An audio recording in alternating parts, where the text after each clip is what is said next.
Bahwa settingan itu udah sering banget kan, settingan. Nah, paku atau segala macam itu saya tidak bisa melihat secara langsung gitu.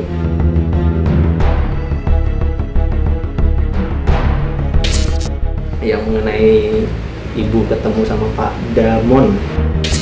Nah, berarti ibu tuh sebenarnya nggak ada basic sama sekali di bidang seperti ini sebelumnya. Nggak ada sama sekali. Kayak Allah itu memberi ini loh.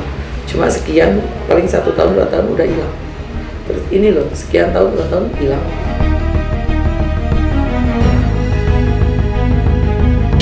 Mantan suamiku udah pecat udah orangnya.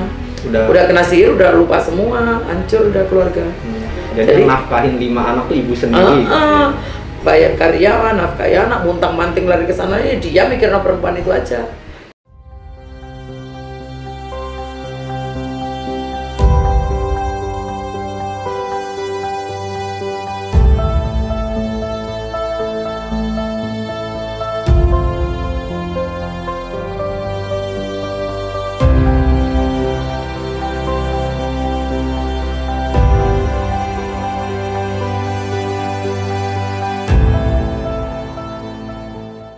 Sebesarnya buat Bu Ningsih yang udah nerima aku di sini. Ya, tak terimalah kalau memang pas nyaman begini.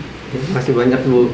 Ada satu yang mau aku omongin juga sebelum nanya-nanya mengenai prasangka-prasangka negatif dari mungkin orang-orang di luar sana tentang Bu Ningsih gitu ya. Jadi ada yang aku sering temuin kayak misalkan prasangka bahwa settingan itu udah sering banget kan, settingan. Nah, jadi aku di sini mau coba menjawab hasil dari pengamatanku sendiri, dan bukan karena aku di sini sama Bu Ningsih jadi aku kayak ngejilat manis-manisin gitu ya Bu ya. Aku emang ini jujur dari hasil apa yang aku amati gitu selama mungkin beberapa hari ini, mungkin sekitar 3 mingguan gitu. Jadi masalah settingan itu mungkin buat teman-teman di sana, dari hasil pengamatanku sendiri tidak ada settingan, sama sekali tidak ada settingan. Adapun yang sering kelihatan kayak misalnya kayak kemarin Pak Suratman, memang dia seperti orang yang dari jauh gitu karena susah pulang, jadi setiap hari kontrol ke sini, dan juga itu dapat keringanan juga ya Bu dari Bu Ningsih, jadi tiap hari bisa kontrol terus gitu. Sedangkan kalau yang lain biasanya 2 minggu atau 2 minggu lebih gitu loh, bisa kesini lagi.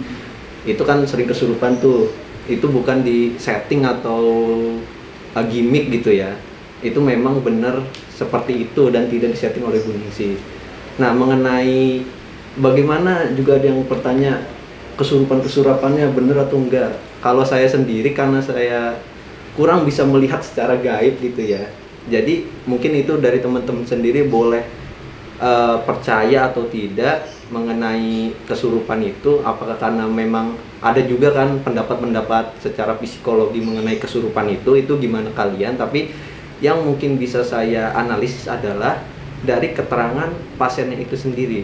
Begitu pula dari sisi kayak misalkan Bu Ningsih sering ngomong di dalamnya ada apa, tenggorokannya ada paku atau segala macam, itu saya tidak bisa melihat secara langsung gitu. Karena saya tidak bisa melihat hal yang seperti itu. Maka saya hanya bisa melihat dari sisi pasiennya itu sendiri. Saya bahkan bukan nanya Pak bagaimana udah mendingan, tapi saya nanya sampai sedetail bagaimana ketika misalkan Bu Ningsih lagi melakukan gerakan narik seperti ini ya Bu. Nah, itu saya sampai nanya ke pasien-pasien itu, pas Bu Ningsih melakukan gerakan itu apa yang dirasakan. Jadi dia bilang jawab seperti ada yang keluar gitu Bu. Nah, itu yang saya tanyakan ke pasien ya, itu gimana teman-teman percaya atau enggak gitu ya. Karena saya juga nggak bisa ngelihat gitu Bu. Tapi saya nanya sampai sedetail itu, setiap gerakan Bu Ningsih katanya misalkan kayak narik, memang terasa ada yang keluar gitu dari tubuh gitu ya. Itu percaya atau tidak percaya karena saya sendiri tidak bisa melihat. Apalagi nyedot di ulu hati. Nah ya, misalkan gini atau gerakan Bu Ningsih seperti apa gitu. Saya suka tanya, pas Bu Ningsih seperti ini gimana rasanya? Pas Bu Ningsih seperti ini gimana rasanya? Dan ternyata memang menurut pasien-pasien yang saya tanya, terasa kayak misalnya dadanya sakit, terus Bu Ningsih ngambil-ambilin, terasa kayak tiba-tiba kayak nggak ada yang ngeganjel lagi di dalam sini, seperti itu Bu. Mungkin itu beberapa yang bisa saya jelaskan mengenai prasangka-prasangka di luar sana gitu. Selanjutnya mungkin saya mau nanya-nanya mengenai skripsi saya. Ada beberapa pertanyaan sebenarnya mengenai sejarah Bu Ningsih saya udah lihat-lihat di YouTube, mungkin karena waktunya ini sebentar jadi saya nggak nanya lagi hal tersebut, jadi saya ngambil di YouTube aja, nggak apa-apa Bu ya. Yang mengenai Ibu ketemu sama Pak Damon, Pak Damon terus dikasih tahu bahwa itu karena aku ngobatkan suamiku. Jadi mantan suamiku itu karena kena guna-guna, akhirnya aku cari dukun-dukun kemana-mana, ya apa caranya dia kembali. Sulit, akhirnya ketemu Pak Damon itu. Pak Damon cerita jangan diobatin suaminya, biarin aja. Lebih baik ditata hati yang Ibu Ningsih sendiri ini. Karena ada salah satu ilmu yang mau masuk ke badan aku. Itu ya.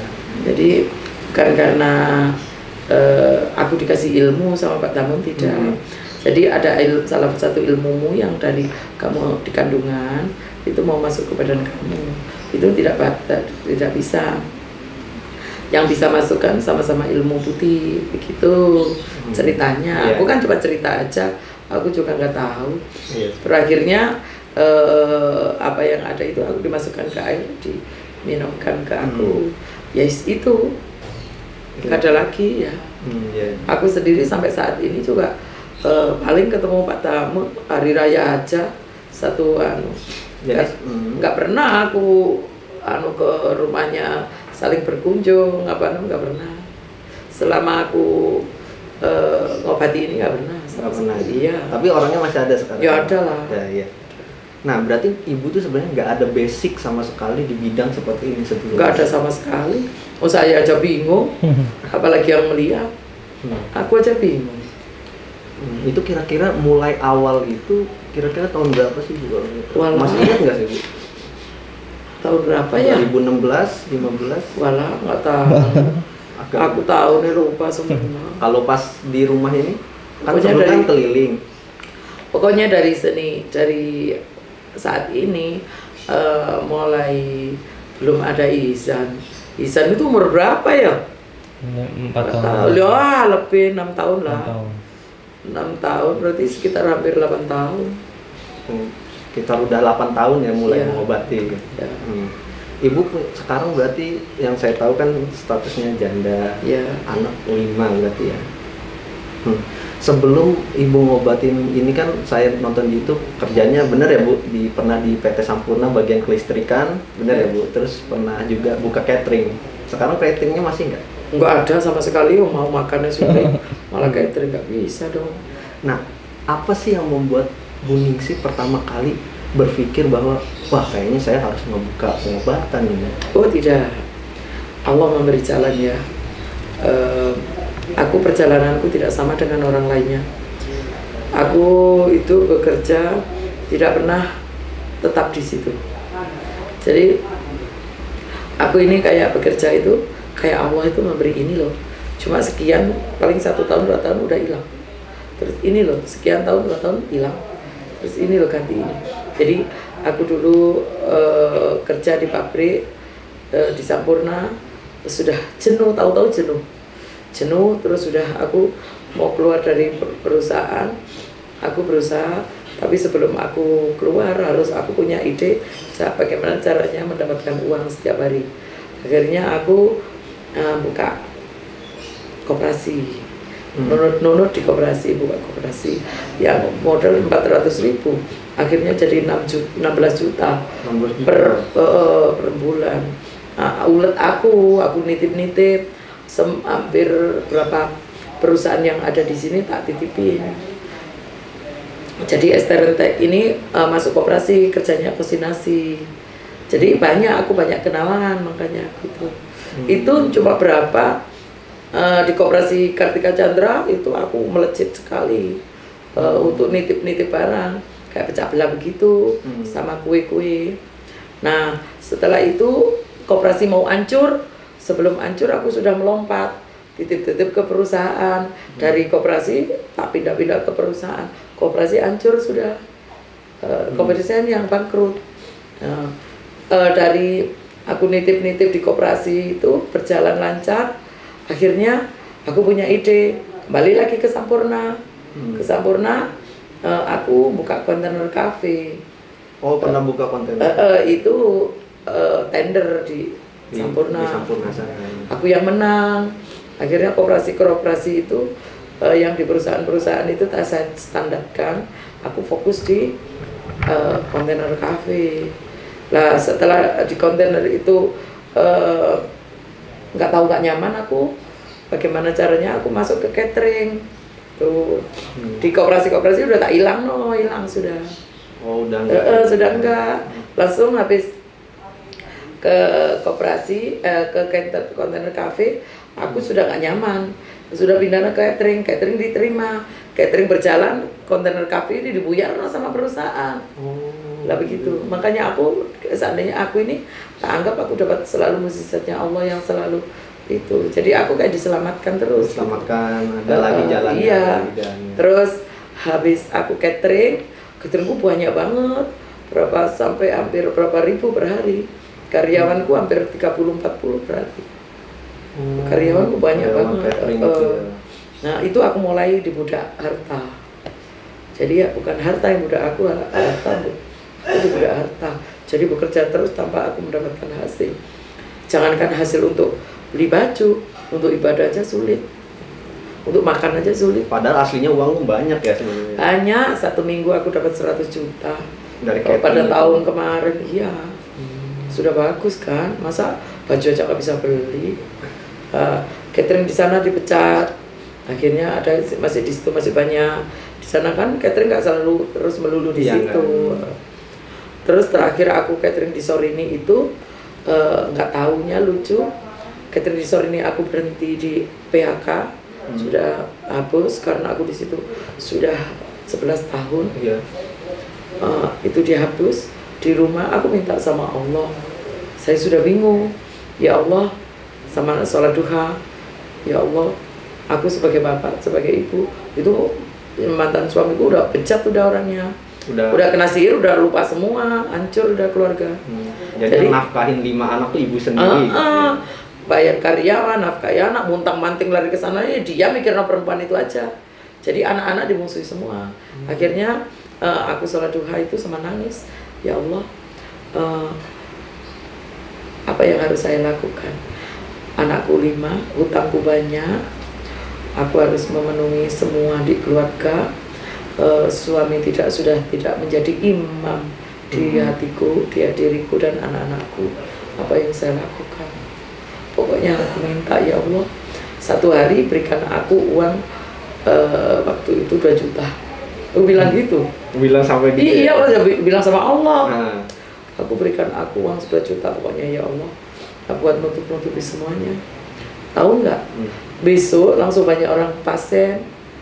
Setiap hari mendapatkan uang 2 juta. Tiap hari. Tiap hari. Tiap hari, nggak pernah nggak. Waktu itu udah dipatok. Waktu di awal-awal itu kan ibu sering berobatnya kayak keliling ke janda-janda. Oh belum. Oh belum. Nah, belum. Banyak orang datang dulu. Oh gitu. Banyak orang datang karena aku pindah-pindah ke sana karena aku ingin memfokuskan ilmuku ini daripada aku terbawa dengan suamiku. Mantan suamiku kan menyakitkan sekali. Jadi bagaimana caranya saya lepas dari itu? Akhirnya aku pergilah keluar.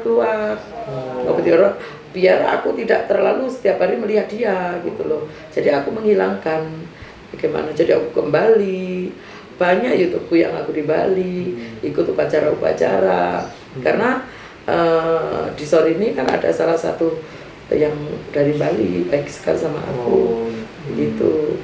Terus aku pergi ke Jakarta, aku pergi kemana, aku suka begitu. Itu karena aku ingin lepas dari dia. Oh gitu ya. Itu harga pengobatan ibu udah dipatok belum sih waktu awal? Enggak ada patok-patokan. Mau ngasih 20.000, mau 50.000 mau. Itu terserah orangnya. Dulu begitu. Terus lama kelamaan, saking ramenya kita patok 300.000, gitu. Setelah kita patok 300, wah tambah meludak, rame minta ampun. Bagaimana caranya menghilangkan itu? Kita kan kesusahan. Akhirnya banyak penipuan, banyak orang yang ditipu, banyak orang yang dirugikan. Di sini aku udah rame sekali, gitu. Jadi perjalanan itu kayak sekilat. Itu ya. Nah, kalau misalkan itu kayak misalkan sekarang kan bayar VVIP 2.500.000. Ini nggak apa-apa ya aku nanya. Apa? Bebas aku. Privasi 1 juta. Nah, itu patokannya Ibu perhitungannya gimana atau memang aku pernah ngedenger sih di YouTube Ibu pernah berdoa terus katanya nggak apa-apa. Iya. Misalkan mau dipatok. Iya, aku kan selalu ibaratnya konsultasi ya sama Isaro dulu. Buka sembarangan mau minta uang begitu.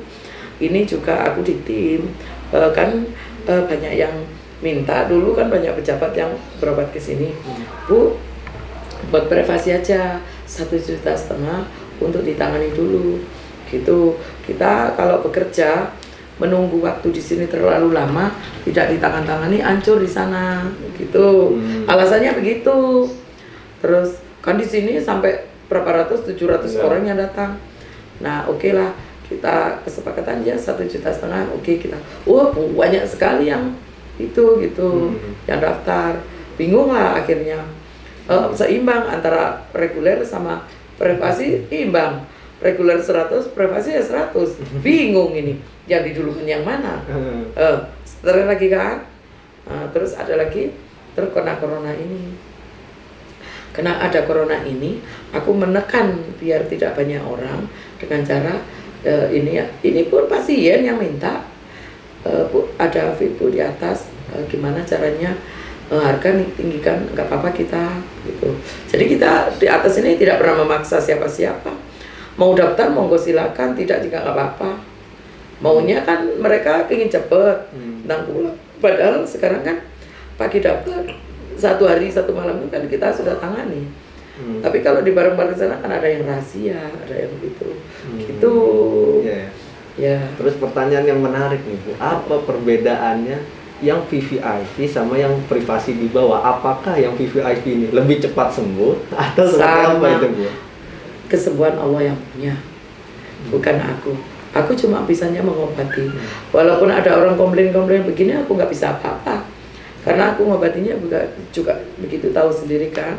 Juga alhamdulillah orang banyak yang sembuh daripada yang enggak. Kalau yang enggak itu orang nggak telaten, maunya instan. Sekali berobat, dua kali berobat langsung sembuh. Mana bisa?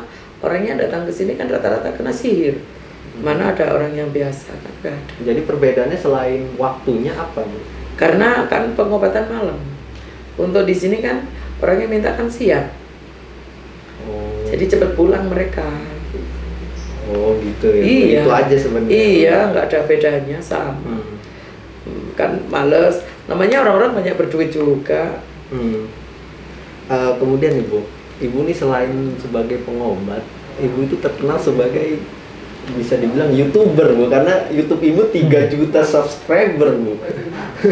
Jadi apa sih awalnya kenapa alasan Ibu? Aku bikin YouTube. Nah, bikin YouTube itu sebetulnya aku bodoh ya. Apa biar rame? Enggak, sampai sekarang pun aku tanya anak-anak tidak bisa aku masukkan ke YouTube, aku juga nggak bisa. Aku masuk ke YouTube ini sebetulnya bukan karena ingin jadi YouTuber, nggak ada di hatiku, nggak ada yang namanya ini terkenal, tidak. Yang satu dulu itu aku beli flash disk, apa namanya? Flash disk. Biar video-video itu tidak hilang. Akhirnya saya simpan karena dulu asik-asik ya. Terus akhirnya saya simpan. Ternyata flash disk itu penuh terus sampai aku punya 20, bingung ini yang mana judulnya. Bingung akhirnya. Akhirnya kita masukkan Instagram. Iya. Itu dipelajari Pak Eko. Instagram, masuk Instagram. Instagram cuma sedikit sekali namanya videonya, durasinya sedikit sekali. Bingung lah kita. Akhirnya kita coba masukkan YouTube, caranya gimana. Itu belajar dengan tujuan masuk ke YouTube itu bukan ingin terkenal atau apa, demi Allah tidak ada, menyimpan video agar menyimpan di situ kenang-kenangan tidak bisa hilang. Terus bila mana ada yang menonton, orang yang sakit seperti itu bisa terobati gitu. Niatnya itu. Walaupun sekarang jadi 3 juta subscriber. Nggak tahu. Terus kita juga tidak pernah minta subscribe-subscribe-an ya. Saya tidak pernah. Ada yang minta, aku minta. Tolong di-subscribe, enggak. Aku lillahi ta'ala. Mereka suka, monggo silakan. Tidak suka, enggak apa-apa. Karena aku niatnya nyimpen. nyimpen iya. video, iya begitu. Sampai saat ini hatiku tetap itu.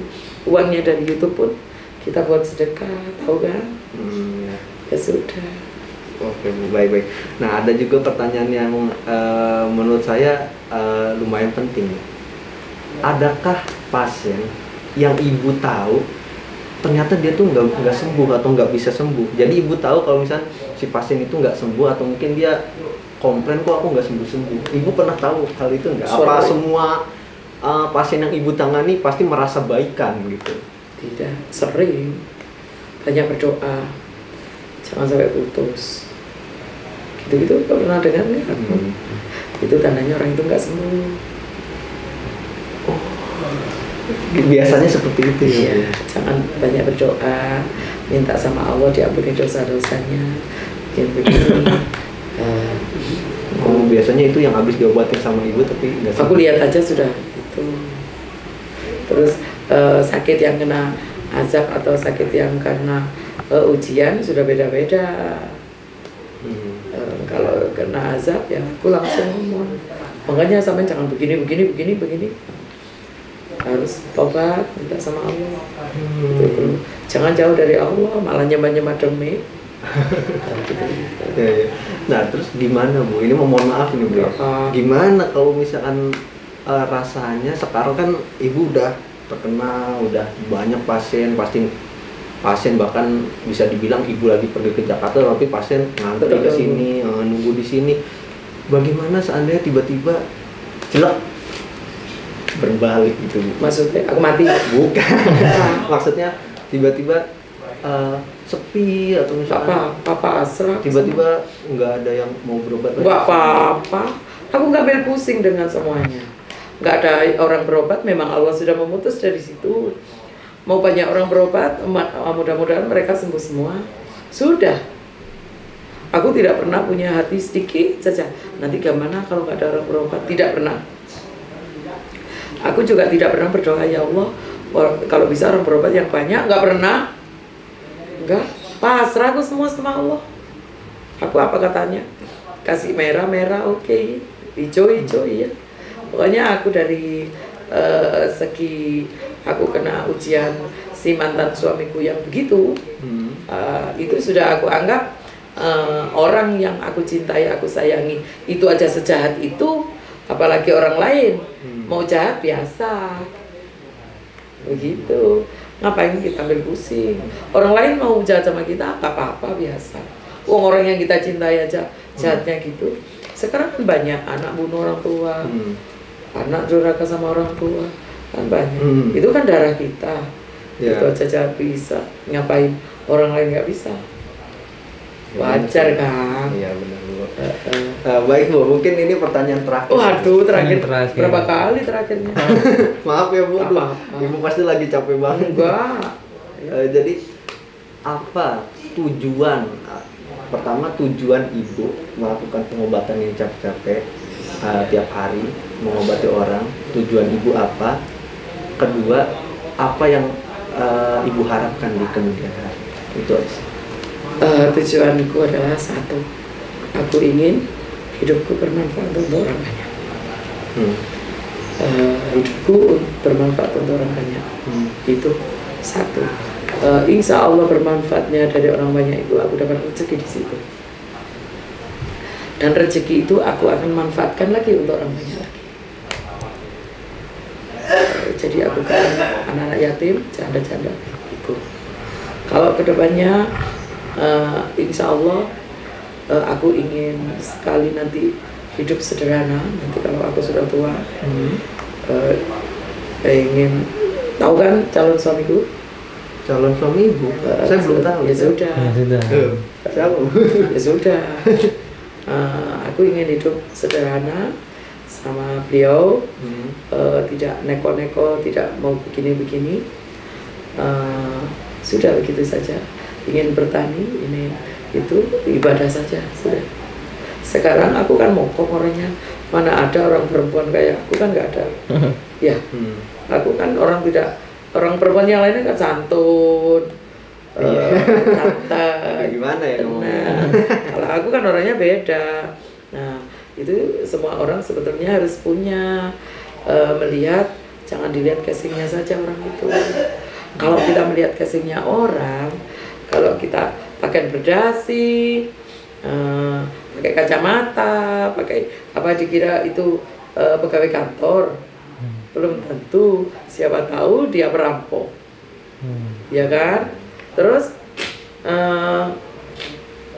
orang pakai baju gembel begini, belum tentu mereka miskin.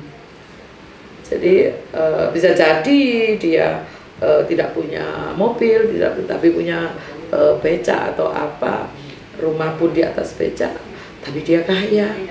Daripada kita punya pesawat, punya apa, mau kemana bebas, tapi kita miskin. Jadi aku ingin seperti orang becak gitu. Aku ingin kaya, tapi hati aku sudah. Akhirnya ke situ aku nanti. Sekarang aku pengobatan ini, hasil dari pengobatan, kalau aku pengobatannya ingin aku bermanfaat untuk orang banyak, duanya hasil dari pengobatan ini juga untuk memperluas orang banyak juga. Sisa dari situ untuk persiapan anak-anakku kelaknya. Menafkahi. Iya. Terus anak-anakku seandainya tidak bekerja, dia sudah punya modal di situ. Entah ini aku mau buka rumah makan, aku ini mau buka rumah makan. Itu anakku satu nanti tak kasih rumah makan ini biar dia bisa mandiri. Gitu. Mungkin itu aja sih Bu pertanyaan Sudah. dari saya. Terima kasih banyak udah nerima saya di sini Bu. Aku diterima di sini aku seneng banget. Soalnya susah banget kayaknya orang-orang mau masuk ke sini. Ya banyak yang mau masuk, Iya. tapi dia nggak sabar, suruh nunggu waktu ku santai dia udah hilang. Oh, gitu. Anak-anak itu kemarin perempuan ya, Ya, Mas ya. perempuan. Dia Nggak mau sabar. penelitian di sini, suruh nunggu, malah mungkin dia kecapean, tinggal. Dikira aku nggak nerima kan aku sibuk. Iya sih, bener sibuk banget. Iya, saya juga udah mengikuti kegiatan Bu Ningsih dari pagi sampai malam juga Iya. udah beberapa kali. Ya, Emang pagi dia sekali sibuk aku ke sekali. pasar, habis sholat subuh santai-santai dulu, nanti ke pasar. Habis ke pasar kita masak. Habis masak ke kebun.